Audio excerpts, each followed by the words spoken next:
Teenage Mutant Ninja Turtles, the 1987 cartoon, was a landmark cartoon in terms of how big and popular this brand became. Because, of course, Turtles, if you don't know its history, it started as a joke between Peter Laird and Kevin Eastman about how dumb and overly serious the Daredevil books are, and at least to them at the time. And so they made a parody of it, Teenage Mutant Ninja Turtles.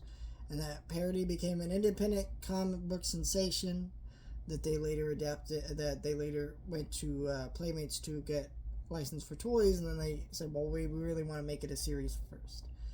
And I plan to review every season of this show um, and lead up to the Mutant Mayhem sequel we are getting next year. And I also plan to talk about 2003 series, which I did on my second channel, but I want to talk about it on my main channel and actually do a better job because I kind of stopped as well. This show, I will say, is a little bit difficult to review nowadays because there's multiple DVD box sets. There was two different ones put out by Lionsgate Home Entertainment. First one is in the shape of a turtle van, and then they repackaged that set in a standard DVD box set size. And then Paramount got the rights to release that on a home video.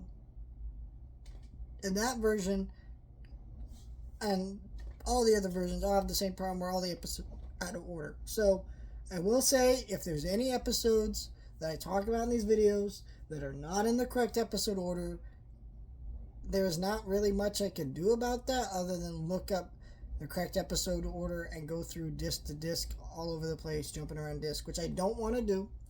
These sets don't actually come with episode guides too, so that would make that so difficult. I'd literally have to pop in multiple discs just to find what episodes are on what, remember which one, take notes, and that sounds insanely convoluted.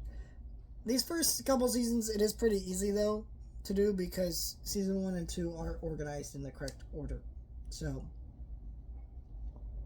season 1 is kind of a weird season of the show because basically this season kind of served as a proof of concept to the people who made it, to the higher ups. Because of course they wanted this show, but it was also such a weird concept that they only greenlit a season, from what I understand, was 6 episodes. And these 6 episodes were all kind of one arc that flowed directly right into each other, which did happen from time to time in the show, but very rarely, because it was supposed to be a Saturday morning cartoon that you wake up every Saturday morning, watch the next one, and not really miss anything. And then you could sell a lot of toys. That's kind of how these cartoons worked. You know, Transformers had an ongoing continuity and story to it, but at the same time, it was still very episodic as well. But this season really had all these episodes flow right into each other. You get to meet Shredder and Krang and all this stuff. This is the season that introduced us to them. And also the season that introduced us to Rocksteady and Bebop, which became fan favorite characters that, really weren't a thing in the comics. In fact, the creators of TMNT hated those characters. But of course, this show had to create new villains and rogues galleries to sell toys because at the end of the day, it was made to sell toys. And, they were fun characters. I think they worked for the show. They are pathetic and goofy, but as you're a fan, you kind of love them. And I also find it interesting this season also introduces to the Katrinos and other characters from Dimension X, which were really not a thing in the comics either. This show introduced us to so much in such a unique way. What I like about this season is not as bright as some of the other seasons that came later, especially season 2.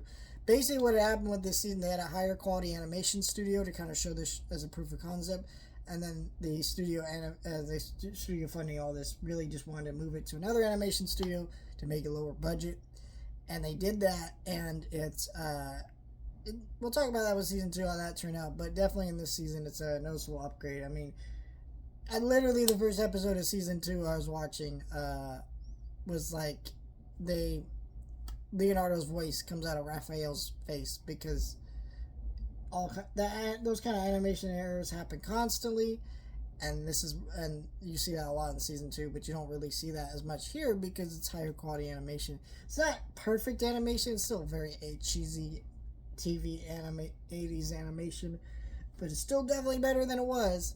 Let me know your thoughts, like, share, and subscribe.